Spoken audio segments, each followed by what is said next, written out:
Hello, welcome back. ഇന്ന് നല്ല easy ആയിട്ട് ഉണ്ടാക്കിയെടുക്കാൻ പറ്റിയ ഒരു ഇഫ്താർ സ്നാക്കിൻ്റെ റെസിപ്പി ആയിട്ടാണ് കേട്ടോ വന്നിട്ടുള്ളത്.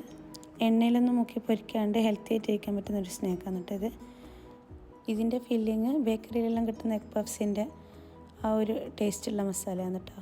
അപ്പോൾ എങ്ങനെ ഉണ്ടാക്കിയെടുക്കാൻ നോക്കുക. അതിന് വേണ്ടിയിട്ട് ഒരു പാൻ അടുപ്പത്ത് വെച്ചിട്ടുണ്ട്. അതിലേക്ക് കുറച്ച് വെളിച്ചെണ്ണ ഒഴിച്ച് കൊടുക്കുക. അതിലേക്ക് 2 മീഡിയം സൈസ് സവാള വളരെ നേരിയതായിട്ട് മുറിച്ചിട്ട് ഇട്ട് കൊടുത്തിട്ടുണ്ട്.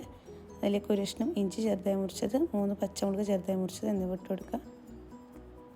നന്നായിട്ടൊന്ന് വഴറ്റിയെടുക്കുക. ഇനി ഇതിലേക്ക് ആവശ്യത്തിനുള്ള ഉപ്പിട്ടിട്ട് ഒന്ന് അടച്ച് വെച്ചിട്ട് വേവിക്കുക. ഉള്ളി കുറച്ച് സോഫ്റ്റ് ആയിട്ട് വരാൻ വേണ്ടിയിട്ടാണ് കേട്ടോ. ഇനി ഇതിലേക്ക് 1/2 ടീസ്പൂൺ മഞ്ഞൾപ്പൊടി, 1/4 ടീസ്പൂൺ മല്ലിപ്പൊടി, 1/4 ടീസ്പൂൺ മുളക് പൊടി,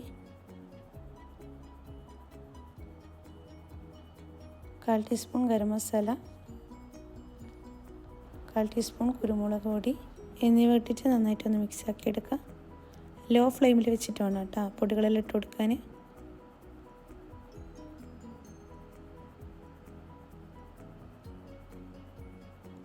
ഇനി ഇതിലേക്ക് കുറച്ച് മല്ലിയില ചെറുതായി മുറിച്ചതിട്ട് കൊടുക്കുക. ഇനി ഇതിലേക്ക് 2 ടേബിൾ സ്പൂൺ വെള്ളം ഒഴിച്ച് കൊടുക്കുക.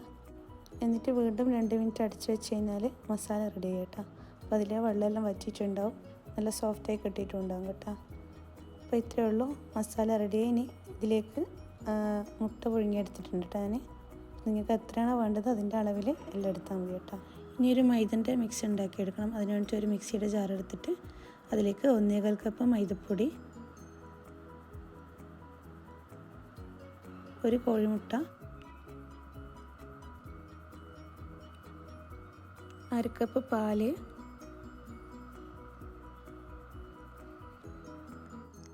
1/2 കപ്പ് വെള്ളം ഒഴിച്ച് കൊടുക്കുക. വെള്ളം ആദ്യം 1/2 കപ്പ് ഒഴിച്ചിട്ട് നോക്കിയിട്ട് വേണമെന്നുണ്ടെങ്കിൽ കുറച്ചും കൂടി ഒഴിച്ച് കൊടുത്താൽ മതി കേട്ടോ. എന്നിട്ട് ആവശ്യത്തിന് ഉപ്പ് ഇട്ടിട്ട് നന്നായിട്ടൊന്ന് അടിച്ചെടുക്കുക. അപ്പോൾ ഇത് ഈ ഒരു പരുവത്തിലാണ് എന്നിട്ട് ഇതിൻ്റെ മാവ് വേണ്ടത്.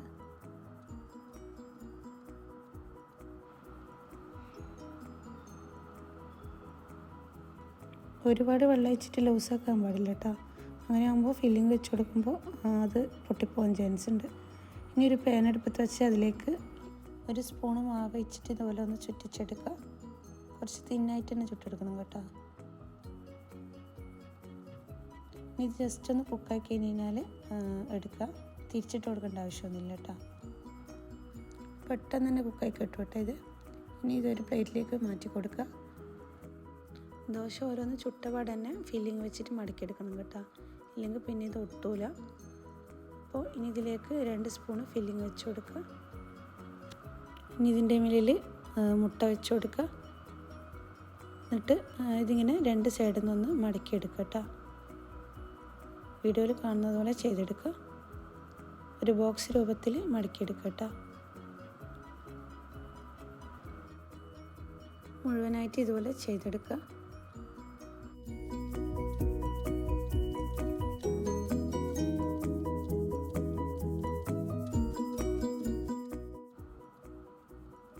ഇനി ഒരു പാത്രം എടുത്തിട്ട് അതിലേക്ക് ഒരു കോഴിമുട്ട പൊട്ടിച്ച് ഒഴിച്ച് കൊടുക്കുക. ഈ ഒരു സ്റ്റെപ്പ് വേണമെങ്കിൽ സ്കിപ്പ് ചെയ്യാം കേട്ടോ. ഈ മുട്ട മിക്സിൽ മുക്കാണ്ട് തന്നെ അത് ജസ്റ്റ് ഒന്ന് ഫ്രൈ ചെയ്തെടുക്കുക. അപ്പോൾ അതിൽ കുറച്ച് പാലും കുറച്ച് ഉപ്പും കുറച്ച് മല്ലിയിലയും കൂടി ഇട്ടിട്ട് ഒന്ന് മിക്സ് ആക്കി എടുക്കുക. ഇനി ഒരു പാൻ അടുപ്പത്ത് വെച്ച് അതിൽ കുറച്ച് ഓയിൽ ഒഴിച്ച് കൊടുക്കുക. എഗ് മിക്സിൽ ഡിപ്പ് ചെയ്യാണ്ടാക്കുന്നതാണെങ്കിൽ ഈ ഓയിൽ തന്നെ ജസ്റ്റ് ഒന്ന് തിരിച്ചു മറിച്ചിട്ടൊന്ന് ഫ്രൈ ചെയ്തെടുത്താൽ മതി കേട്ടോ. ഞാനിപ്പോൾ എഗ് മിക്സിലൊന്ന് ഡിപ്പ് ചെയ്തിട്ട് അതിലേക്ക് വെച്ച് കൊടുക്കുന്നുണ്ട്.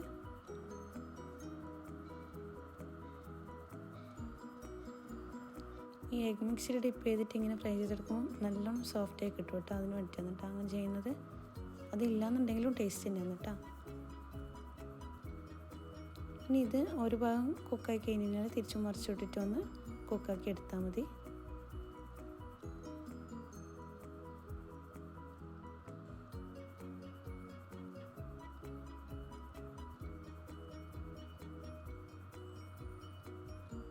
അപ്പോൾ ഇത്രയേ ഉള്ളൂ, സിമ്പിളായിട്ടുള്ള ഈ സ്നാക്ക്. നല്ല ടേസ്റ്റ് എന്നിട്ട് കഴിക്കാൻ ശരിക്കും ആ എഗ് പഫ്സിൻ്റെ ഒരു ടേസ്റ്റ് കിട്ടും കേട്ടോ. അപ്പോൾ എല്ലാവരും ഉണ്ടാക്കി നോക്കുക, എന്നിട്ട് ഫീഡ്ബാക്ക് അറിയിക്കുക. ചാനൽ ഇഷ്ടപ്പെട്ടിട്ടുണ്ടെങ്കിൽ പ്ലീസ് ഒന്ന് സബ്സ്ക്രൈബ് ചെയ്യുക.